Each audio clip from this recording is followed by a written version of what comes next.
instruire, pe comunicare, pentru funcționari, pentru echipele guvernamentale și totuși din ce în ce mai mult s-a îndreptat către acest model de a inspira partea guvernamentală prin propriile produse de comunicare publică a informațiilor pe care organizația lui le colectează din sfera guvernamentală. Dar nu fi singurul subiect, poate că vrei să ne spui și alte lucruri. Codru, câteva minute te ascultăm și dacă vrei să te și prezinți pentru cei care nu te cunosc. Thank you, Violeta. This is sort of humbling in a sense. So my name is Codru Vrabie, and I work with Funky Citizens. Thank you, Vlad Tăușance, for mentioning us. My last name is Vrabie, means sparrow. So I'll start from birds of a feather flock together. Actually, it's about passionate people that flock together, because you will not have that typical, that kind of debate between Radu and Vlad unless they were passionate about their work. And you wouldn't have civil servants frustrated about lack of communication or miscommunication with their stakeholders unless these people are actually passionate about their work. Now, since we have the OGP here as a partner, I'm thinking, you know, transparency, participation, and accountability with new technologies based on open data. That's fine. The key is not necessarily the data, although it is very hard to find it and come by it and then publish it or have it published. The key is not even new technology. The key is the passion that you have for transparency, participation, and accountability.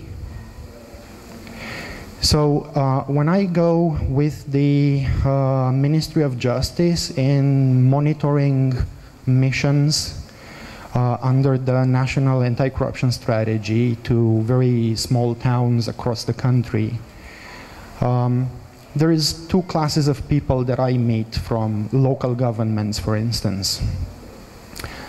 The ones that cannot be bothered, and if they cannot be bothered with transparency, participation, and accountability, then what you do talk to them about is data. Because at least they understand that they need to comply with a specific rule, and you try to persuade them to publish the data. And from there on, you can only hope that there will be some passionate people in that community that will be able to use the data and come back full circle to transparency, accountability, and participation. But in the rare occasion where you do find people that are frustrated, that they don't have a dialogue with their community, this is where you actually get to talk to guys that are just as passionate. And their number one lacking skill is exactly what these two guys were talking about: communication. Most of the times when I meet these type of frustrated public servants in the small towns across the country, they say, we did publish this and nobody gave us any feedback. So why should I continue making the effort of publishing these types of things if nobody is responding to them?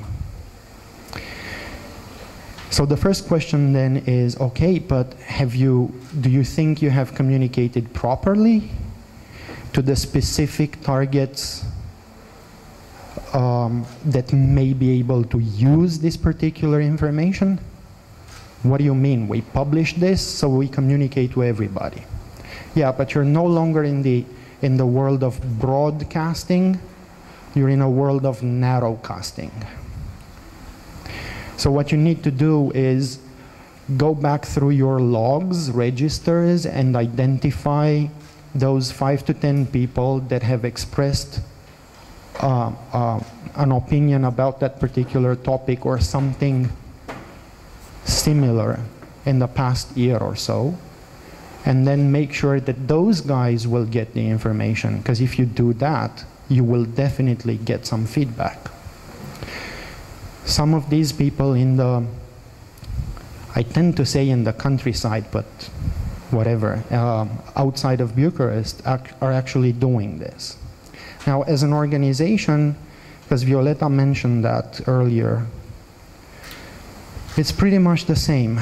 We collect data, we write a report, we then send the report back to all those institutions that we probed to get the data. Normally, you don't get an answer. I've been working with several NGOs during the past 15 or whatever years. The first time that I got an answer was back in, I think, 2002 from the Ministry of Youth and Sports. So the phone rings, I pick up the phone, and there is this deputy minister at the other end saying, I got your report, and it makes our ministry look really bad. It was about access to information. And then he says, but you know what? Thank you very much for sending it to me, because now I know what to do. I have a new thing on my agenda. So I say thank you, this is exactly what we meant.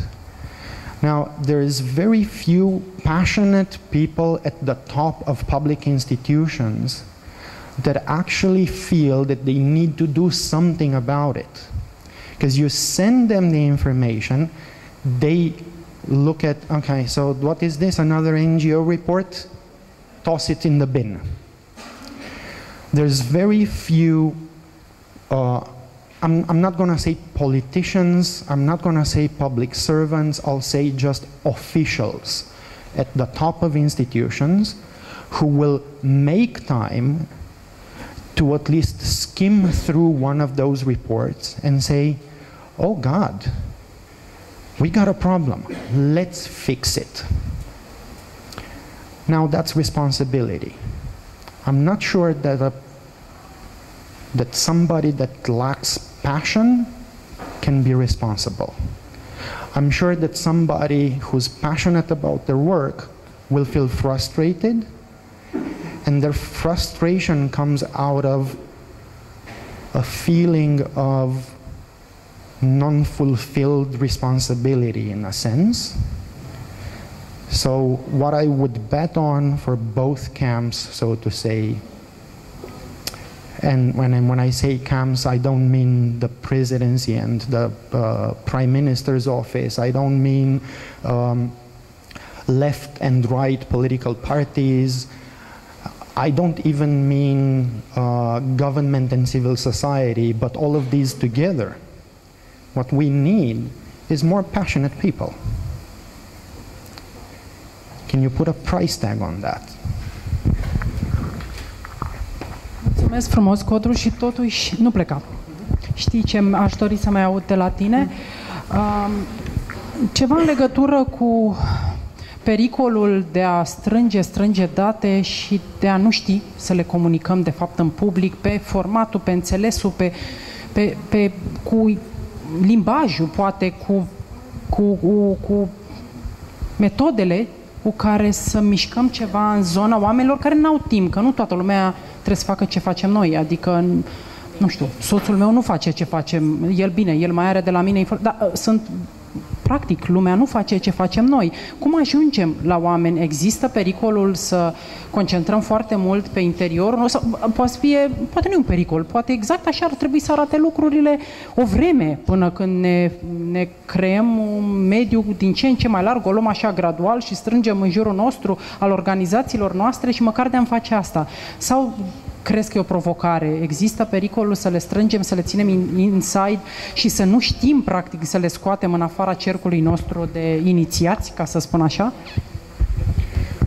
Now, in your previous intervention, you said that I sort of changed myself, and I didn't very much change myself as an individual.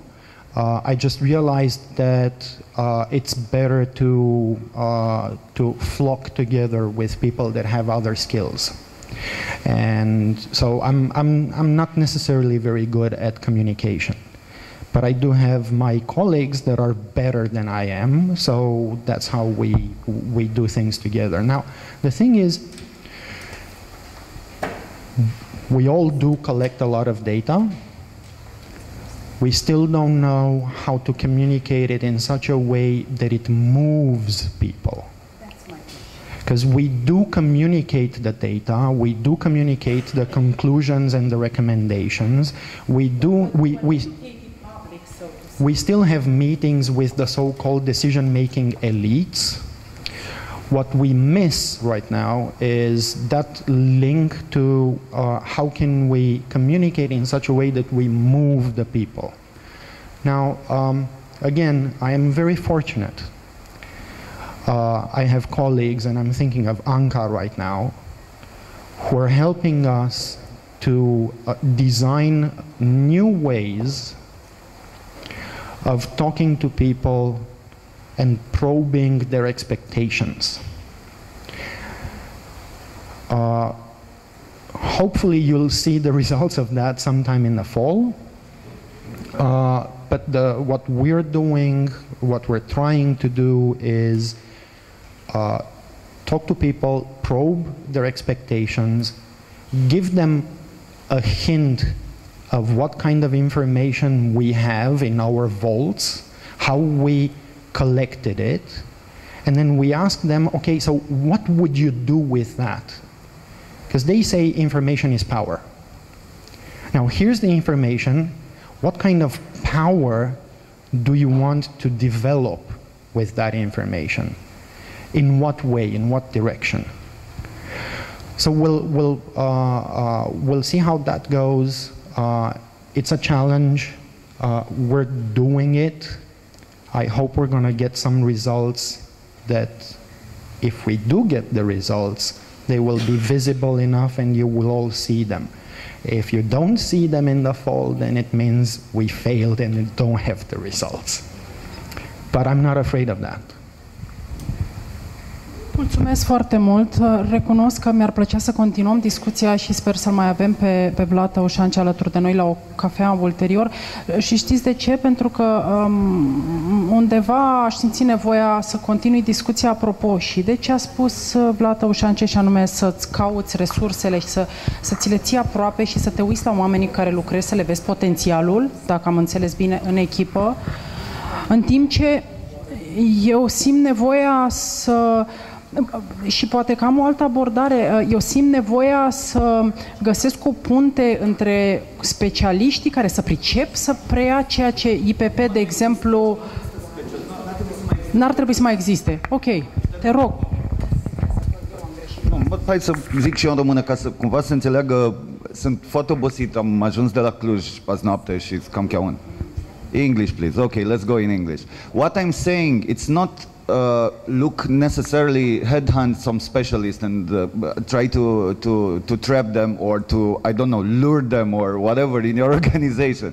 And I'm just kidding here. What I'm saying is, when you hire the next office manager, be sure that your office manager understands some communication, has some communication skills on top of the, I don't know, accounting skills and bringing the coffee skills or whatever.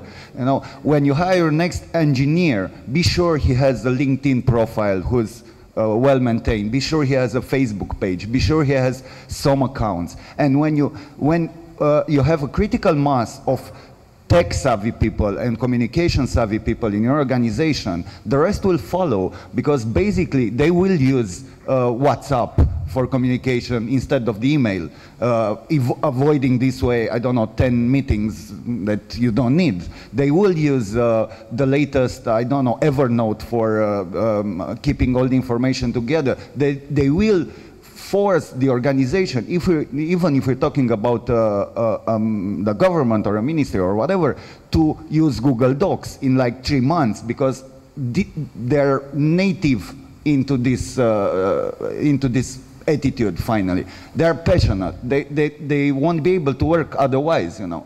So that's what I'm saying. It's start slow, but keep it steady and try to. Every people that you work with and every people you try to attract, try to screen them on this criteria and yeah, this criteria. Thank you for clarifying it. Now I'll suggest that for the next 20 minutes or so, 20-25 minutes, you allow us to make a sort of a statistic, a sort of a systemic evaluation of how the three teams, the Romanians, the Georgians, and Armenians, have looked to these issues of transparency, access to information. There will be 3 presentations accompanied by most probably some commentaries with regards to what have been said. Afterwards, we can have a 15 minutes break. We'll continue for 45 minutes with a discussion on OGP in the 3 countries, and I think you'll enjoy the presentation as they are full of information, both statistics and visionary related information with regards to how the 3 countries are using these instruments of OGP to modernize their public administration. And we'll go upstairs on the roof for lunch, after which we'll have the small groups, as I mentioned. So who is coming first? I think it's Adrian's floor for the moment. The Romanian's presentations and observations, mainly IPP's preliminary conclusions of a larger documentation that has carried out in each of the involved countries. So Romania.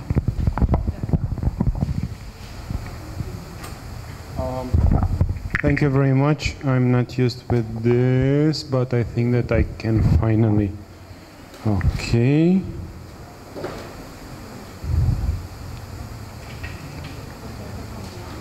No, yeah, but it doesn't do anything. So I know F5, but it doesn't do anything. It does something else. I will speak anyway. So I feel like, advocating for, using this kind of tools. Just start the presentation. My name is Adrian Moraru. First of all, I'm deputy director. No, I'm a data addict, and I work for IPP. I have to admit this. This is the most important thing. I work with the data on a daily basis. Data means, if not on a daily basis or weekly basis, but at least once a month, a database involving more than 1 million entries. Most of those, of course, are generated by the government. Even in some instances, the government doesn't know that they have these databases, but I get it somehow from them. So what I was trying to say is that trying to advocate for technology, and this is like, I feel like I'm back 10 years ago trying to convince a public official to use email instead of fax. So I think that this is very easy. It's natural. Why we are still insisting on discussing about using technology, first of all, within our NGOs or in whatever our organization it is, and also for the government to use it, first of all, for themselves and within themselves, and also for the public. Now, why, even though the presentation is in English, it's in Romanian, I will speak in English. First of all, that logo that you see there, even though it's with an English crown, it has nothing to do with it. It belongs to a scientist working actually in America. He was a US citizen. Deming is his name. And he actually was not famous in the United States, but he worked after the Second World War in Japan. And actually, he is one of the person responsible for the economical boom in Japan after the Second World War. And he said this, that if you are not God, bring data. Now, why TechSparency and TechVocacy, and why do we care about this, and why do we, beside the fact that we are using this on a daily basis already in our organization and we are developing applications on this? Because we see every day, and in, let's say, in the last years, that the interaction online between the citizens and the governments coming either from the government or directly from the citizens towards the government is increasing exponentially. Even though this is not recognized too well, but this is somehow hurting the OGP department present here. It feels like it's not organized, but it's already starting to, to have this mainstream approach more and more. Also because thanks to open government partnership in the last years, this has become a much more formal approach towards the government and to leverage the government towards this. We were speaking yesterday that when it comes to open government partnership, this is not something new for many of the NGOs in Romania, since in the last decade we used freedom of information access legislation in Romania to get data on a larger scale. So our efforts were actually met and joined with the Open Government Partnership Initiative. As I said, we are doing this and trying to convince the government to open up, or sometimes open it by just lawsuits after lawsuits and after lawsuits. I met a judge in the Bucharest tribunal who said, oh, I have a folder with IPP lawsuits on my desktop. I have a shortcut because half of my lawsuits on freedom of information are coming from you. Well, I'm not enjoying this. I would just enjoy to get the information and not to have so many lawsuits with the public institutions. Also, why? Because the government started to recognize this openness of the administration and is doing at a rapid pace steps towards opening this. Of course, if you ask an NGO guy or also a regular citizen in Romania and probably in Georgia and Armenia, they're not doing enough. But still, you see this fast development. 2 years ago, it was nothing. So if you look at what happened in 2 years, and Angela will speak, at least on behalf of the Romanian government, to see, and if you look back of what happened in the last 2 years, we have to admit that this is an achievement anyway. Because opening up the data in an open format will actually save us money, save the government money, and also save us money. We are not big fans of actually processing data or trying to hire somebody in our NGOs to type in from clean sheets of paper that are printed out and to put it back into databases. So we don't like this. We like to actually, our target is actually to analyze that data and to produce results and to change the policies of the government.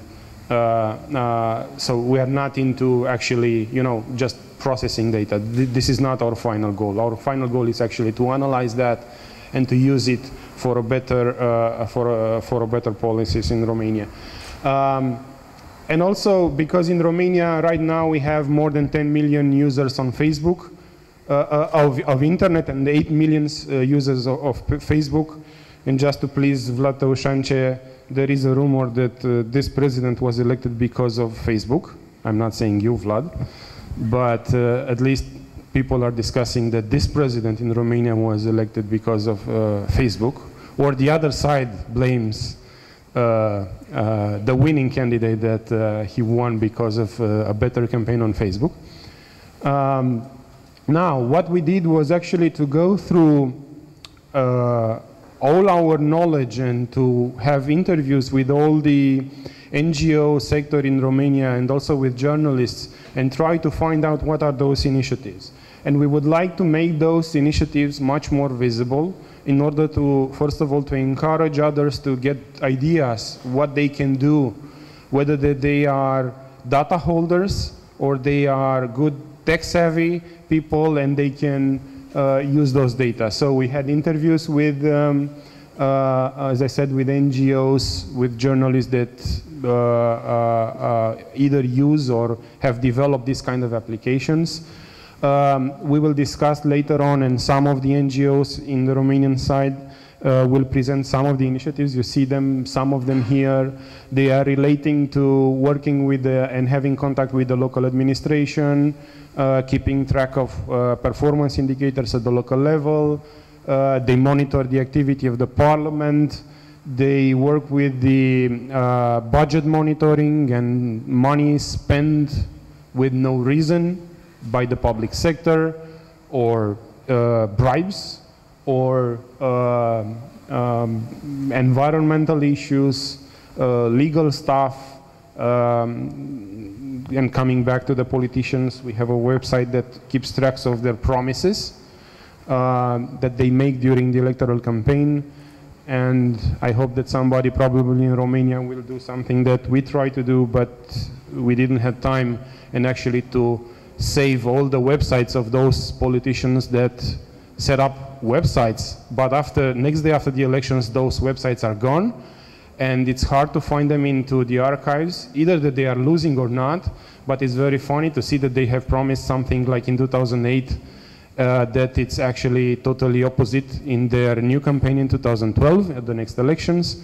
So if somebody will have time and space and and will find also some legal arguments to possess that data, because some of the politicians might say that this is their